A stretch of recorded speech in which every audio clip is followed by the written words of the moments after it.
Tengku Dewi masih rahasiakan rencana ceraikan suami dari ibunya.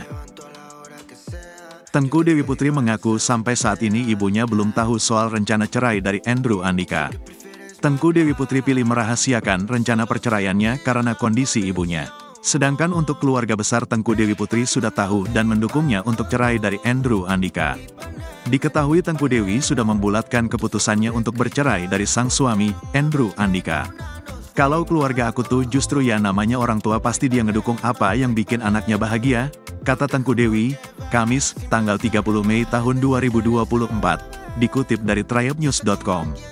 Meskipun demikian, Tengku Dewi ternyata masih merahasiakan rencana perceraiannya dengan Andrew Andika dari sang ibu.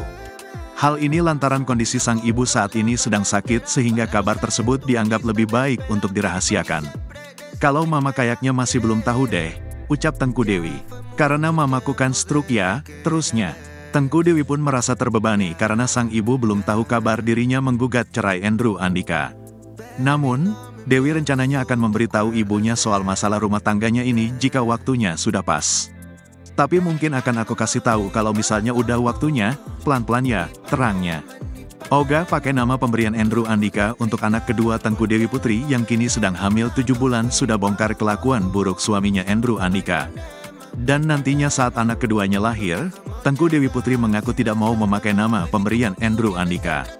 Menurut Tengku Dewi Putri, dirinya sudah miliki nama untuk calon anaknya tersebut. Hal itu bakal disematkan ke anaknya karena tidak lagi mengampuni kelakuan buruk suaminya yang doyan main perempuan. Meski antara Tengku Dewi Putri dan Andrew Andika sudah merencanakan nama untuk anak mereka. Kayaknya nggak usah pakai nama yang disiapkan bareng ya, kata Tengku Dewi, Selasa, tanggal 28 Mei tahun 2024. Tengku Dewi bahkan tak pernah menyangka rumah tangganya dengan Andrew akan berakhir pada perceraian. Ia mengira rumah tangganya selama ini baik-baik saja. Kita gak ada yang tahu takdir kita, gak ada yang mau perceraian dan perpisahan, kejadian ini aku gak menyangka, ujar Dewi. Kayaknya aku bahagia-bahagia aja dengan keluarga aku. Kalau dikasih cobaan kayak gini aku harus jalanin, kayak ada petir aja, paparnya.